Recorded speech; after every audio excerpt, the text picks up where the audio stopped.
dövlətlərin vuruşması filan, biz Amerikanı məhv edəcəyik filan, bilirsiniz, Səddam Hüseyin yadıma düşür.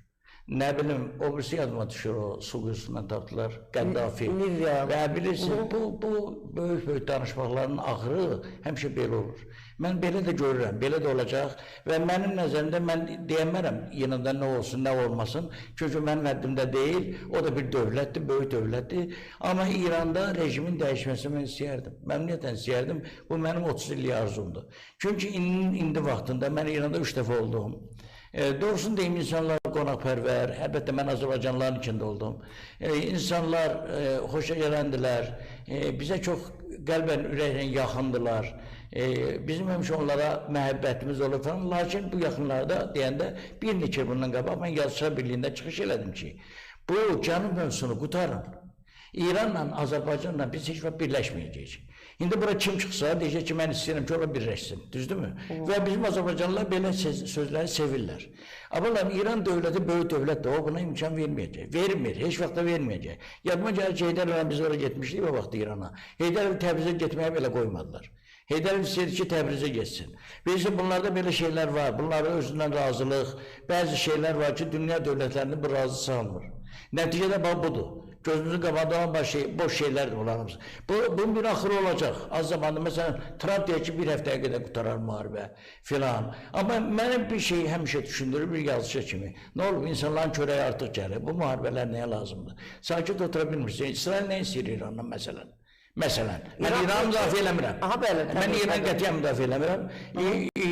Amma bu nə vuruşu? Bu durduğu yerdə kimsə kimə raket atır, kimsə kimə bomba atır. İranın təhdidləri ola bilərmi? Məsəl üçün, İran Amerikaya ölüm istəyir. Mən dedim onu, Qəddafi niyə dedim, mən niyə Səddam dedim. Mən Səddamı ömür boyu sevməmişəm. Niyə sevməmişdim? Ona görə ki, o əlində qılınc, atın üstündə xalqa qılınc göstərirdi. Həmişə deyirlər, Səddam kişi adamdır filan. Mən Azərbaycanlıların dilindən danışıram. Mən dedim, o kişidir, o naçidir. Xalqa öz gücünü göstərmək kişilik deyil. Bilirsinizmi? Mən ona nifrət edirdim sadəcə. Öləndə də sevindim, düzün deyirəm. Qəddafi haqqında deyə bilmərəm, amma Səddamdan heç xoşum gəlmirdi. İndi bunlar da, bilirsiniz, çox böyük iddialardır. Dünən görəm yenə sosial mediada yazırlar ki, biz İstədiyimiz ölkəyə hücum edə bilərik. Siz nətər yanısınız? Bütün dünyadan güclüsünüz, ağıllısınız. Belə də olmaz, bilirsiniz. Bunların bu hədə qorxuların nəticəsidir ki, o Səddam kimi böyük danışmaların nəticəsidir ki, belə hücumlar olur. Amma rejim mənə gəlinə əzəl axı orada dəyişməli. Nə zaman nədir? Çadaranı geyirlər, mollalar başlarını daş qırtdırır, düşür ağ köynəkdə, bilirsən ki, bunlar dövlət adamıdır. Molla dövlət adamı. Bilirsiniz, belə, mən qarşılanmaram yəni onların işinə. Onların ixtiyar var desə, mən işimə niyə qarşısan? Amma bu belədir, biz bunu qəbul edə bilmirik. İnkişaf edilmiş dövlətlər, demokratik dövlətlər bunu qəbul edə bilmir.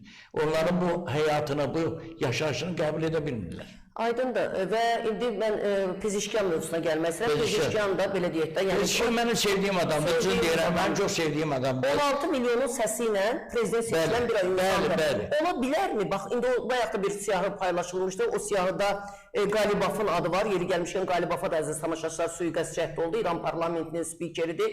Sonuncu xəbər bu gün o paylaşıldı ki, ona da bir suiqəst cəhdi olub. Siyahıda Ejeyi var, bir çox adamlar, hətta Xarici İşlər Naziri Abbas Arakçı, Pezişkan adı yoxdur. Dünən isə İsrailin kanalı yayır ki, istefa ərizəsini verib və Müştəbə xanlığı ilə görüşə Sepah icazə verməyib. Deyib ki, mümkün deyil. Məndə belə bir təəssürat yarandı ki, əvvəla Pezişkan görəsən o da sıranın ona gələcəyindən ehtiyat edirmi, məsuliyyət hissi onu istefa ərizəsini əgər yazıbsa təbii ki, söhbət burada əgər yazıbsadan gedir, çünki bir mənalı istefa xəbərləri təsdiqlənməyib. Yazıbsa bu nədən ola bilər sizcə? Hər şeydən ola bilər. Məsələn, dediyiniz kimi qorxu hissi də ola bilər, məsuliyyət hissi də ola bilər və bu da insandır. Onun ailəsi var. Nə bilim, onun öz şəxsiyyəti var, özü bəzi şeylər ürəyi də götürmür, orada da müxtəlif qüvvələr var, bilirsiniz. Ona qulaq asmayan qüvvələr də var, ona göstəriş verən qüvvələr də var, Sepah kimi, bilirsinizmi? Sepahı qoyaq elə qıraqır, televiziyaya getmişdi, televiziyanın aparıcısı Pezişkanla az qala çilingağac oynadı, bir prezident deyil sanki qabağında. Yox, orada prezident bizdə olan prezident kimi deyil ki, orada prezident bəlkə 5-ci, 6-cı adamdır. Orada siz bilirsiniz, əyətullahlar başladı, nə bilim, nə din başladı filan. Amma Pezişkan doğrudan yaxşı insandır, gözəl insan olduğu hiss olunur. Bizə də qonaq gəldi və bir şeirindən bizi də ağlatdı, özü də ağladı. Bu ayrılığı kim saldı filan, Şehriyan'ın şiiri. Bilirsiniz Pezişken insandı. İnsan, biz onu insan kim sevirik? Biz onu Ayetullahlar insan değil diyorsun. Ya onlar o formadadılar, o insan formasındadılar. Onlarda da insan olabilir. Olabilir yani. Yani ben deyə bilmərəm o söz. Çünki mən Allah'ı təhqir edə bilmərəm. Ona mən ixtiyarım çatmır, hüququm çatmır. Mən yeri gəlmişəm deyim, sosial medyada bəzilər bizimkilər ya da onlarkılar ağlarına və ağızlarına gələni yazırlar. Sən siyasəti bilmirsən. Dövlət haqqında hiçbir məlumatın yoxdur. Niyə bir-birinizə ağzınıza gələni yazırsınız, aranı qızışdırırsınız? Daha da narazılıq yaradırsınız. O həm İran dövlətində olan adamlara aittir, mən dediklərim həm də Azərbaycanda. Sən böyük bir dövlət haqqında danışırsan. Sənin əgər siyasət savadın da yox. Ve bizde bilirsiniz de siyasi savadlı olan çok az adamlar var. Həddindən artıq. Və ümumiyyətlə savadlı adamlar bizdə Azərbaycanda azdır. Onu da deyim sizə. Mən alimlərdən danışmıram, dilçilərdən danışmıram. Bizdə cahillik çoxdur. Məsələn, Dünən Zahid müəllim var. Bizim bu İqtisad Üniversitəsində işləyir.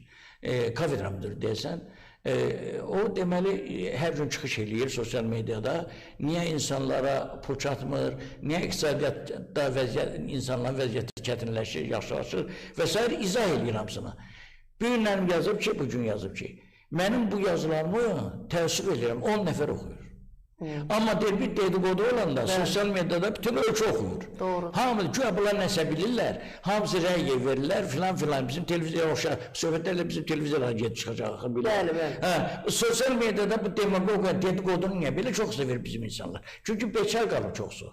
Çünki cahildirlər. Çünki savadsızdırlar çoxsu. Çoxsu. Nəticə budur. Nəticə budur. Hələ mən həmişə deyirəm ki, biz əgər əmin-amanlıqda yaşayırsa, bizim dövlət sağ olsun və bir də Allah bizim üzümüzə baxıb ki, biz əmin-amanlıqda, biz çox balaca dövlətik. Həm də bizim gücümüz bəzən şişirdilən kimdə deyil. Biz balacaq da, Allah bizi belə yaradıb. 10 milyonuq da deyəsən cəmsi. Ona görə loğalamağa, yekəcə, böyük danışmağa, üzr istəyirəm tamaşaçılardan, ehtiyac yoxdur. Biraz mədən olmaq lazımdır. Belədir, mən bu proseslərin sonunu necə görürsünüz? İranla baş verən proseslərin, bilirəm ki, yəni bu mövzuda... Valla sonunu belə görəm ki, müharibə də qutaracaq, hər bir müharibə qutarır da. Bu proseslər çərçivəsində rejim dəyişə bilərmi? Bilmirəm, onu deyə bilmərəm. Onu kimsə desə düz deməyəcək. Çünki tezə ayətullahlar seçilir gördüyünüz kimi. Çünki bayaq Araqçının bir açıqlaması var idi, deyirdi ki, yəni biri ölür yerinə indəndən 5 nəfər namizəd var. 10 nəfər də var. Bunu göz altına alıblar. Yəqin ki, bu böyük müharibə burada adamların... Yəni bunlar rejim dəyişmə fikrində deyil və mən inanmıram ki, ya Trump, ya İsrail bunların rejimini istədikləri kimi dəyişsinlər. Elə bir güc orada yoxdur. Olmayacaq. Amerika'da elə bir güc yox. Var. Amerika'da güc var. Nə olsun var? İsraildə də güc var. Amma İran da elə belə ölkə deyil. Söhbət ondan gedir. Yəni İran öz dediyini, bu Ayətullah öləcək, o birisini seçəcəklər. Görəcəksiniz. Darbadarbu davam edəcək. Amma mən də istəyirəm o rejim dəyişsin. Bayaq dedim ki, o rejim xoş edilən rejim deyil. Ya amma mənim də ona ixtiyarım çatmır ki, mən deyim o dəyişilməlidir. Mən onu necə deyə bilərəm? Mənim hansı hüququm çatır ona? Yəni bizimkilər elə yazırlar. Bizimkilər nə istəsələr onu yazırlar. Arada olur düşmənçilik. Biz İranla qonşu dövlətik. Çalışır ki, mehriban yaşa. Onlar da çalışır. Bizdən gördünüz nələr dedilər barışıqdan sonra ki, biz nəsə olur. Bu yöndə humanitar yardım göndərir. Humanitar yardım göndərir. Bəli, bu bizim insanlığımızdır. Bu bizim dövlətin demokratikliyini göstərir əlbəttə. Bunlar məlum məsələ. Amma Xeyrəddin müəllim, başa düşürüm, biz Azərbaycan heç vaxt İranla bağlı ritorikasını sərt eləməyib. Amma İran həmişə eləyib bizə qarşı ritorikanı. İndi sonuncu dəfə bu Naxçıvan məsələsində mən qayıtmaq istəmirəm, amma Naxçıvana da hər halda bir puan göndərdilər, neynədilər, bilməm, yoxlaması idi hər halda. Hər nə etsə də biz ritorikamızı o vaxtı sərtləşdirdik, amma eyni zamanda ertəsi gündə biz o yardımı göndərən həm də xalqıq, həm də milləti, yəni bunu da bacarırıq, bunu da eləyirik. Amma belə fikirlər səsləndi ki, həm Azərbaycanı, həm Türkiyəni bu müharibəyə böyük güclər qatmaq istədilər. Bu fikirləri bölüşürsünüz. Əlbət bölüşürəm. Qatmaq istəyirlər. Görürsünüz, Türkiyədə 3 dənə atdılar. 3 dənə atdılar. 3 dənə atıblar. Erdoğan görürsünüz ki, səbirlidir. Hansı ki, dünyada barış yaradan bir adamdır bu adam. Məsələn, bəlkə də daxilində güllükçisi ondan oynuyorsunuz. Olmaz belə. Yaxşısı İsrail'lə vuruşursunuz, vuruşun. Və İsrail sizinlə vuruşun və Amerika. Buna bizi niyə qatırsınız? Məsələn, biz heç də o müharibəyə qatılmaq istəmirik. Mən inanmıram Azərbaycanda bir insan o müharibəyə qatılmaq istəsin. Yəni biz süsevər millətik. Elə Belə milyonlarla insanımız var. Yəni qatmaq istəyirlər, bəlkə də yoxlar, nəbzimiz yox, ola bilir. Elə şeylər ola bilər. Yəni onların yerində mən rəy edə bilmirəm. Bilirsiniz, bəzən adamlar çıxırlar bu siyasi şərkələrə də qulaq asaram. Çox böyük danışırlar. Çox mənasızlar. Laf əsəbləşirəm, az qara televiziyaya baxmayım. Çünki sən necə Trump'ın fikrini söyləyə bilərsən? Sən necə İsrailin bir Netanyahu'nun fikrini deyə bilərsən? Və ya İranın Əyətullahın fikrinin nə olduğunu bilə bilərsən. Bu mümkün deyil axı. O mümkün deyil. Onlar sadəcə danışır. Ay bu ne edəcək, o ne edəcək, o bizə deyir, yox biz də bunu edəcəyik və edirlər. Nəticə budur.